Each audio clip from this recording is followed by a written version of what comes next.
Aksyon! Balita Evening Edition. Magadulong sa inyo sang mga nagapanguna nga balita lokal, national, international, sports, kag entertainment. Aksyon! Aksyon! Balita Evening Edition. Kag karon ang inyong news team. Una sa balita, una sa aksyon. Bayong gabi syudad sa Bacolod, Western Visayas, kag bugos nga Pilipinas. Welcome na sa pagpangalagad sa aksyon na Balita Evening Edition. Karon nga adlaw Lunes sa Oktubre 4 tuig 2021. Makitan kita live sa mga official Facebook page kag sa YouTube channel ang Aksyon Radyo Bacolod, kag mabatian pa sa www.actionradyobacolod.com.ph. Kaming inyo mga tag-balita. Aksyon and Defensor. Kag Aksyon Dale Salazar para sa mga headlines sa una kita sa mga balita lokal. Korte ginbasura ang petition for exclusion bato kay Benitez. Bacolod, may 232 ka COVID-19 patients nga naka-admit sa hospital. Sa balita national accounting sa mga pulis nga may himata nga magapapili sa 2022 ginumpisahan na. Rizal Grace Mago nagkambyo na sang pahayag sa issue sang Farmally. Detalye sa mga balita lokal pagkatapos gid lamang sini.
Aksyon Radio Philippines Standard Time lasay sa 19 kagkaroon sa detalye na sang mga balita lokal. Ginbasura sang Municipal Trial Court in City sang petition for exclusion kontra kay anay Congressman Alfredo Abelardo Albi Benitez sa listahan sa mga rehistrado nga botante sa syudad sang Bacolod. Ining ginpahayag ni Benitez kadungan sa pag-file sang Certificate of Candidacy bilang kongresista sang iyang utod nga si Jose Francisco Kiko Benitez sa may COMELEC Provincial Office sa Social Hall sang Kapitolyo Provincial subong nga hapon. Sulo kay Benitez nga sadto pa siyang nagapati nga ibasura sang korte ang ipang petisyon. Bangod ang oposisyon ang ginpasaka kontra siya ang una na ginbasura sang Commission on Elections sa COMELEC Election Registration Board. Hulyo 28 tuig 2021, ginpagawa sang ERB ang resolusyon nga nag-aprobar sa application ni Benitez sa pagsaylo sa iyang voters registration sa may barangay Madalagan, syudad sa Bacolod. Ang petisyon ang ginpasaka nanday Hector Yula Chodoro Abaw kag John Tornea Abaw. Setyembre 21 sang ginpasaka ang petisyon sa korte. Ginpasiguro ni anay Congressman Albi Benitez nga hindi nila pagpakontrahan si incumbent Bacolod City Congressman Greg Gasataya sa liwat nga pagpapili bilang kongresista sa 2022 nga eleksyon. Ini ang ginpahayag ni Benitez pila ka adlaw ang nagligad sang ianunsyo ni Gasataya ang iya desisyon nga maging neutral kag wala sang dampigan nga grupo sa syudad sa Bacolod para sa 2022 nga eleksyon. Dugang pa ni Benitez, iya man ginarespeto ang desisyon sang kongresista. Subong adlaw, si Gasataya ang nag-file sa iya kandidatura sa Commission on Election kag sa idalom sang National People's Coalition. Buwas naman Oktubre 5, si Benitez ang mag-file man sa COC sa pagkaalkalde kaupod ang iya line-up sa idalom sang local political group nga Team Ascenso. Oktubre 6, mag-file man sang COC si incumbent Mayor Evilio Leonardia, kaupod naman sa iya line-up sa Grupo Progreso.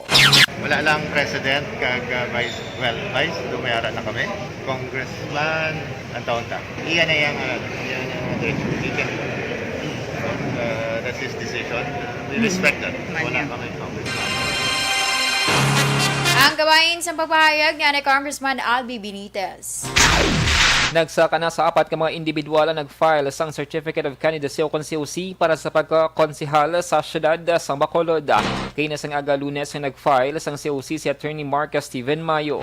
Si Mayo ang bata ni punong barangay Diosdado Mayo sang barangay 22. Siya naging technical staff ni Congressman Greg Gasataya humalin sang 2015. Hag-anay SK Chair naman sang barangay 22. Naggraduar sa NOHS sang 2011, nagkuha sang kurso nga Political Science sa USLS. Hag nagkuha sang abogasiya tubdob ng abogado sang 2019. Ginpahag di Mayo nga nagdesisyon ini nga magpapili konsehal para makahatag sang bag-o nga mga ideya sa konseho. Ilabi na nga mangin crucial ang masunod nga 2-3 ka tuig sa pagka-recover sang syudad sa pandemika. Ginaduso man ni Mayo ang maayong nga partnership sa tunga sang konseho kag tratapan sang kongresista sa mga programa kag proyekto nga suportado sang local legislation. Nag-file na si Congressman Greg Gasataya sang Certificate of Candidacy nga liwat magapapili kongresista sa Bacolod sa 2022. Si Gasataya ang opisyal nga kandidato sa Nationalist People's Coalition kon NPC sa Bacolod.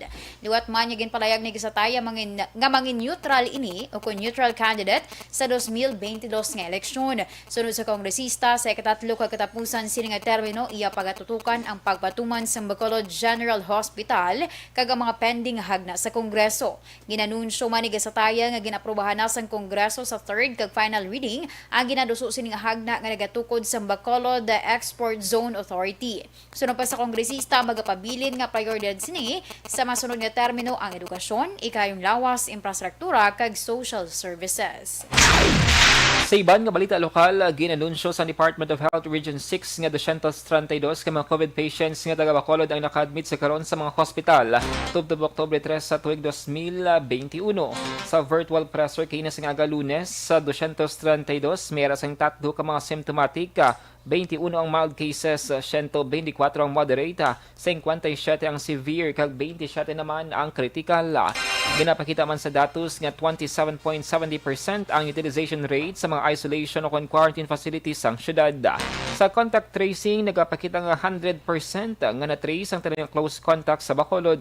Humalin Setyembre 22 to Oktubre 3, ang barangay Takuling ang may pinakadamo nga COVID cases nga nagdangat sa 141. Sabay naman sa COVID variant tubtob Oktubre 3, ang Bacolod ang may 8 ka mga alpha variants, 12 ang beta variants, 34 ang theta kag 23 ang delta variants. Ginpahag sa DOH 6 nga ang Bacolod ang nagapabilin sa alert level 4 kag high risk sa COVID situation. Sa katapusan nga balita, lokal update kita sa lakat sa nga panahon base man sa ginpagwa nga datos sang pag-asa as of las 5 sa nga hapon. Si Tropical Depression Lani nakitaan sa bisinidad sang gihulngan sa probinsya sang Negros Oriental sa diin dala sini ang kabaskugon sang hangin nga nagalabot sa 45 km per ora malapit sa sentro kag may pagmadlos nga nagalabot naman sa 55 km per ora. Ang direksyon ni Lani nagagiho ini pa nakatundan. Samtang ang Negros Occidental nagapabilin nga napaidalom sa Tropical Cyclone Wind Signal number 1 tubtob sa karon. Kasarangan naman tubtob madamol nga pagtupa sa nga ulan ang mabatyagan subong nga adlaw tubtob was sa aga sa kabugusan sang Western Visayas kag Eastern Visayas. Ginalauman nga magabiya sa Philippine Area of Responsibility si Bagyong Lani sa adlaw na sang Huwebes. Una sa balita, una sa aksyon. Lasay sa 26 Aksyon Radio Philippine Standard Time, Kate.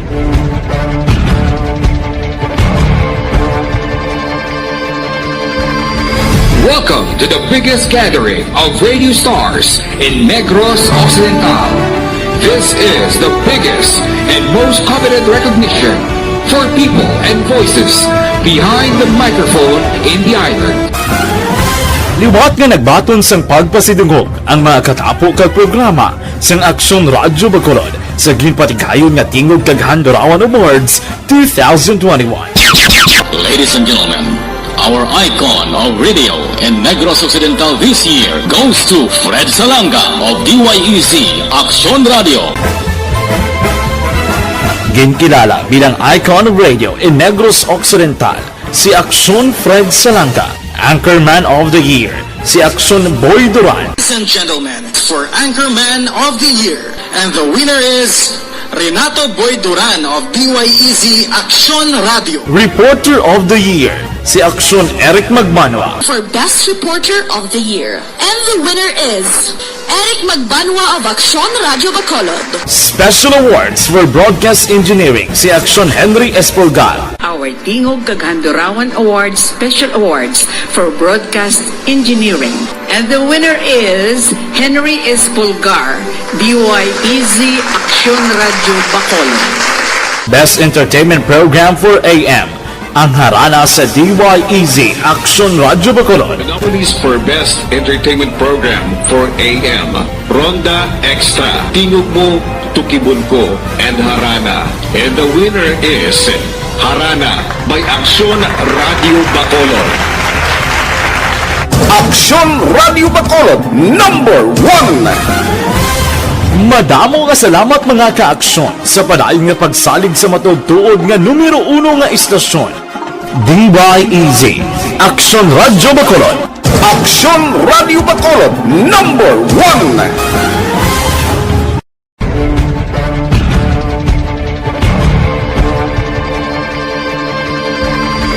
Welcome to the biggest gathering of radio stars in Negros Occidental. This is the biggest and most coveted recognition for people and voices behind the microphone in the island. Liwat nga nagbaton sang pagpasidungog ang mga katapo kag programa sang Aksyon Radyo Bacolod sa ginpatigayon nga tingog kag Handorawan Awards 2021. Ladies and gentlemen, our icon of radio in Negros Occidental this year goes to Fred Salanga of DYEZ Aksyon Radio. Ginkilala bilang icon of radio in Negros Occidental, si Aksyon Fred Salanga. Anchorman of the Year, si Aksyon Boy Duran. Ladies and gentlemen, for Anchorman of the Year, and the winner is Renato Boy Duran of DYEZ Aksyon Radio. Reporter of the Year, si Aksyon Eric Magmanwa. For Best Reporter of the Year. And the winner is Eric Magbanwa of Aksyon Radio Bacolod. Special Awards for Broadcast Engineering, si Aksyon Henry Espolgar. Our Tingog Kaghandurawan Awards Special Awards for Broadcast Engineering. And the winner is Henry Espulgar, DYEZ Aksyon Radio Bacolod. Best Entertainment Program for AM.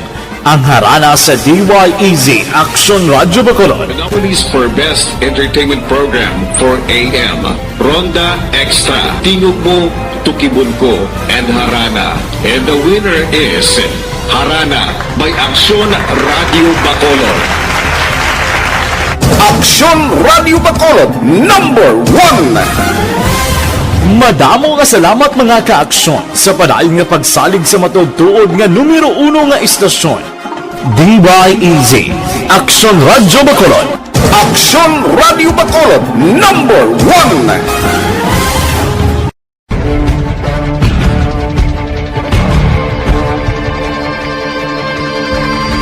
Welcome to the biggest gathering of radio stars in Negros Occidental. This is the biggest and most coveted recognition for people and voices behind the microphone in the island. Liwat nga nagbaton sang pagpasidungog ang mga katapo kag programa sang Aksyon Radio Bacolod sa ginpatigayon nga tingog kag Handurawan Awards 2021. Ladies and gentlemen, our icon of radio in Negros Occidental this year goes to Fred Salanga of DYEZ Aksyon Radio. Ginkilala bilang icon of radio in Negros Occidental, si Aksyon Fred Salanga. Anchorman of the Year, si Aksyon Boy Duran. Ladies and gentlemen, for Anchorman of the Year, and the winner is Renato Boy Duran of DYEZ Aksyon Radio. Reporter of the Year, si Aksyon Eric Magmanwa. For Best Reporter of the Year. And the winner is Eric Magbanwa of Aksyon Radio Bacolod. Special Awards for Broadcast Engineering, si Aksyon Henry Espulgar. Our Tingog Kaghandurawan Awards Special Awards for Broadcast Engineering. And the winner is Henry Espulgar, DYEZ Aksyon Radio Bacolod. Best Entertainment Program for AM. Ang harana sa DYEZ Aksyon Radio Bacolod. The nominees for Best Entertainment Program for AM, Ronda Extra, Tingog Mo, Tukibon Ko, and Harana. And the winner is Harana by Aksyon Radio Bacolod. Aksyon Radio Bacolod #1. Madamo nga salamat mga ka-aksyon sa padayon nga pagsalig sa matudtuod nga numero 1 nga istasyon. DYEZ Aksyon Radio Bacolod. Aksyon Radio Bacolod #1.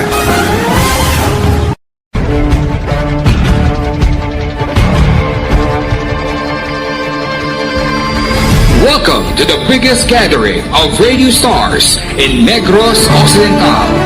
This is the biggest and most coveted recognition for people and voices behind the microphone in the island. Liwat nga nagbaton sang pagpasidungog ang mga katapo kag programa sang Aksyon Radio Bacolod sa ginpatigayon nga tingog kag Handurawan Awards 2021. Ladies and gentlemen, our icon of radio in Negros Occidental this year goes to Fred Salanga of DYEZ Aksyon Radio. Ginkilala bilang icon of radio in Negros Occidental, si Aksyon Fred Salanga. Anchorman of the Year, si Aksyon Boy Duran. Ladies and gentlemen, for Anchorman of the Year, and the winner is Renato Boy Duran of DYEZ Aksyon Radio. Reporter of the Year, si Aksyon Eric Magmanwa. For Best Reporter of the Year. And the winner is Eric Magbanwa of Aksyon Radio Bacolod. Special Awards for Broadcast Engineering, si Aksyon Henry Espulgar. Our Tingog Kaghandurawan Awards Special Awards for Broadcast Engineering. And the winner is Henry Espulgar, DYEZ Aksyon Radio Bacolod.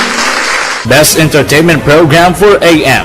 Ang harana sa DYEZ Aksyon Radio Bacolod. The nominees for Best Entertainment Program for AM, Ronda Extra, Tingog Mo, Tukibon Ko, and Harana. And the winner is Harana by Aksyon Radio Bacolod.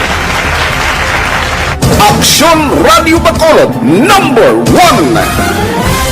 Madamo nga salamat mga ka-aksyon sa padayon nga pagsalig sa matudtuod nga numero 1 nga istasyon.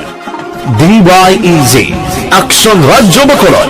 Aksyon Radio Bacolod, number 1! Welcome to the biggest gathering of radio stars in Negros Occidental.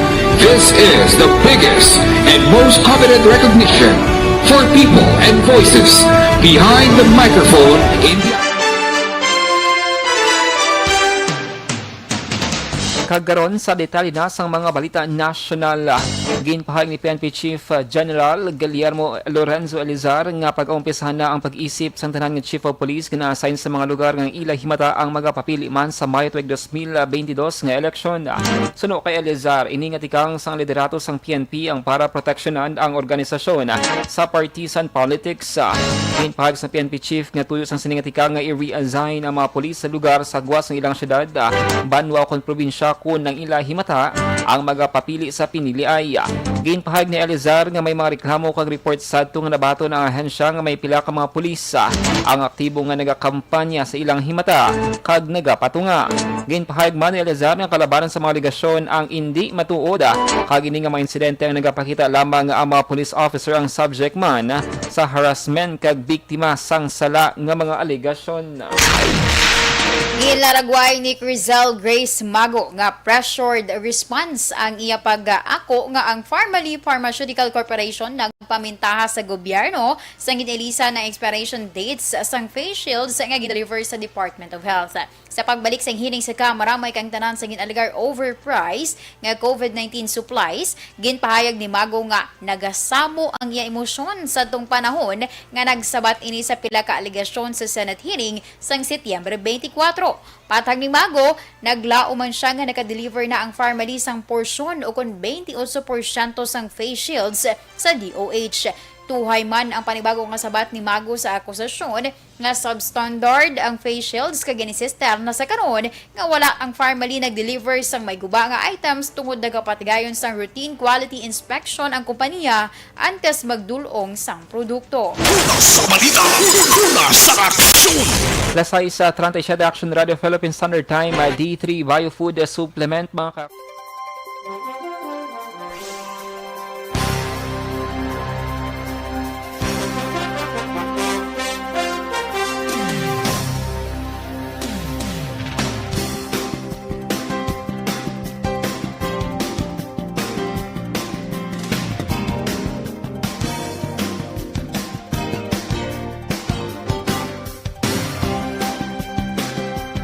sa 37 inyo nabatian ang kabugusan nga mga balita sa Aksyon Balita Evening Edition. Karon nga daw Lunes, Oktubre 4, 2021. Saluwat kaming inyo mga tag-balita. Aksyon and Defensor. Kag-Aksyon Dale Salazar. Una sa balita, una sa Aksyon. Sa Bacolod Aksyon Radio. Aksyon Radio! Manila Broadcasting Company. Sa balita, komentaryo, isyu, serbisyo publiko. Aksyon Radio! Sa Bacolod, Aksyon Radio! Aksyon Radio!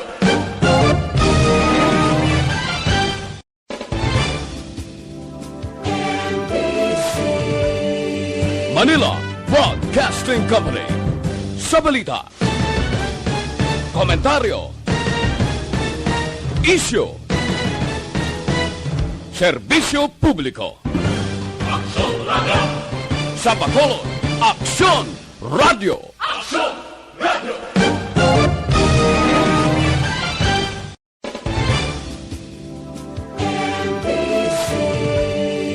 Manila Broadcasting